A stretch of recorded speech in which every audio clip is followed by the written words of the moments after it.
Hi, love. You eating food? Good morning. Good morning. Say good morning. What you gonna have today, you know? What you gonna have today? A party! Dahil nga birthday ni Mister, meron kaming konting handaan at merong party sa bahay. Sobrang espesyal kasi 50th ni Mister at pupunta at bibisita ang aking mga biyanan, pati na rin ng mga kapatid ni Mister. So family party lang talaga. Pagkatapos nga pala naming mag-breakfast, nagpunta kami sa supermarket para mamili ng ihahanda namin today. So dito sa New Zealand, usually talaga pag may birthday, sinasabi nilang bring a plate. Iyon ay magdadala yung mga bisita ng mga pagkain na share nila sa party. Pero sabi namin ni Mister, wag nang magdala ng pagkain at kami na ang magpo-provide. Magba-barbecue lang pala kami, mamimili kami ng drinks at saka chips. Maraming chips. Alam nyo kasi yung party nila dito, bago kumain, meron silang mga grazing table at mga chips everywhere.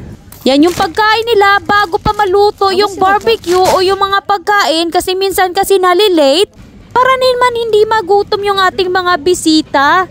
So busy nga pala yung supermarket kahit maaga kaming nagpunta dito. Ayan, nakapuno na kami ng trolley at mabubutas na naman ang aming bulsa. Pagkatapos nga pala ay umuwi na kami sa bahay, nag-arrange ng mga pinamili at busy kami today. Marami kaming gagawin at marami kaming lulutuin. After nga palang mag-arrange sa mga pinamili, nag-arrange naman ako sa labas ng bahay.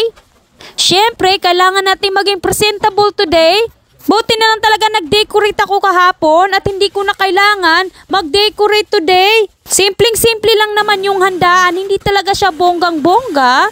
Isi-celebrate lang namin ang napaka-espesyal na araw ni Mister. Half century na pala ang nakalipas. So ito na, magre-ready na ako. Uunahin ko nga palang hiwain yung ating lettuce. Gagawa ko ng salad. Alam niyo naman pag may barbecue, meron talagang mga greens at kailangan medyo healthy looking yung ating food. Meron din akong napakalaking cucumber at kailangan ko lang tong hiwain. So nasanay na talagang gumawa ng salad dito. Yung asawa ko kasi sobrang hilig ng salad, mga green salad. Nung nasa Pilipinas talaga ako, minsan lang akong nagsasalad. Yung kinakain ko na salad is macaroni salad at buko salad. Maghihiwa din pala ako ng ating sibuyas, red sibuyas. Nakabili ako kanina. At meron din tayong bell pepper. Para naman colorful yung ating salad, meron din pala ako ditong cherry tomato. Hihiwain lang natin ito. Napakaliit nga pala ng kamatis, cherry nga yung tawag. Pagkatapos ko nga palang mahugasan yung ating lettuce, ilalagay ko na sa isang bowl kasabay ng mga cucumber at saka sibuyas at bell pepper, pati na rin yung kamatis na hiniwa natin kanina. Lalagyan ko rin ito ng asin, sprinkle lang natin lightly. Ngayon naman maghihiwa tayo ng patatas. Ito nga pala yung side dish na ihahanda natin sa ating dinner party tonight. So mamayang alas 5 nga pala yung bisita ko darating. Gagawa nga pala ako ng potato wedges, kaya naman hiniwa ko siya ng pa-wedge.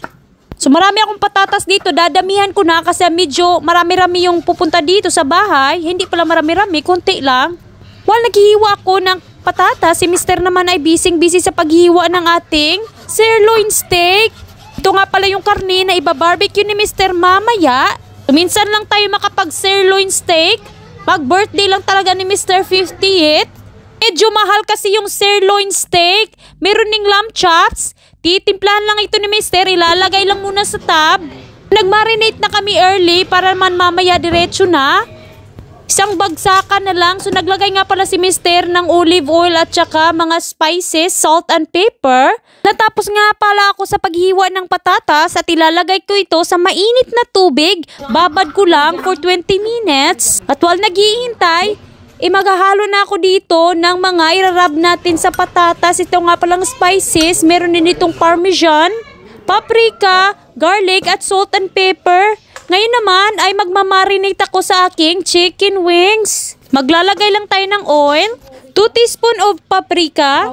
Maglalagay din tayo ng garlic powder, onion powder. Season din natin ito with salt. Maglalagay din tayo of course ng hindi ko mabuksan, bagong-bago kasi, pepper. Bago ko itong bili sa supermarket, naubusan na kasi kami. So ayan, irarab lang natin together lahat ng mga ingredients at spices. Halu-haluin lang natin ito together hanggang sa ma-distribute na talaga lahat. Ngayon naman ay cover natin ito ng glad wrap at ilalagay lang natin ito sa gilid para mamaya ready na.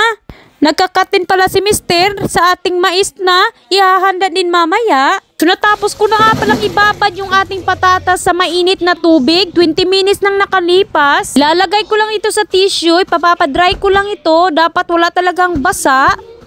Pagkatapos nating madry, ilalagay natin ito sa isang bowl. Lahat na. Ngayon naman ay maglalagay tayo ng olive oil at imimix na natin yung ginawa natin kanina na spices. Yung hinalo-halo na parmesan, paprika, salt at saka garlic at pepper. Maglalagay din ng konting cornstarch. Ngayon naman ay mag-a-add tayo ng ating breadcrumbs. Mix lang natin ito together. So napakaiba talaga yung handaan dito sa New Zealand, sa Pilipinas is meron talagang lechon. Gusto ko sana magpalechon kaya lang walang maglilechon dito sa amin. At hindi din kumakain si Mister ng baboy. So ngayon nga pala ay gumagawa na si Mister ng ating grazing board. Simpleng-simple lang, meron si Mister ditong mga cheese, olives, at saka dips. Dumating na nga pala yung biyanan ko, ang mama ni Andrew at saka yung stepdad niya.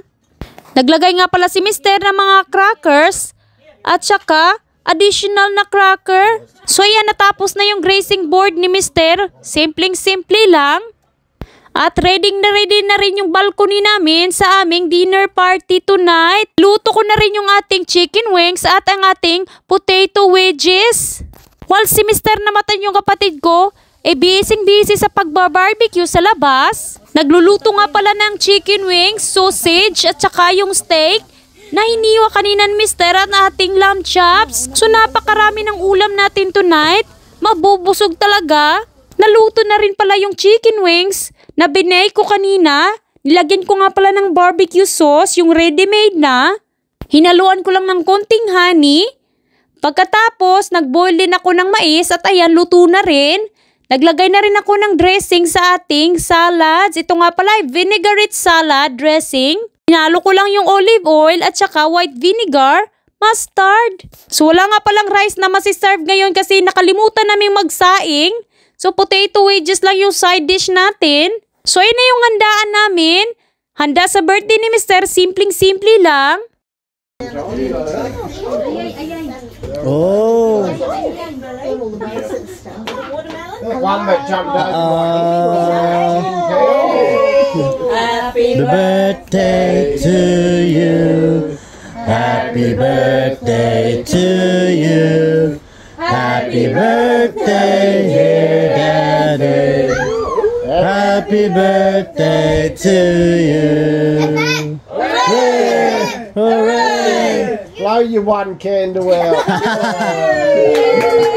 So guys, thank you for watching this video. I hope nag-enjoy kayo at sa susunod naman na vlog. Bye!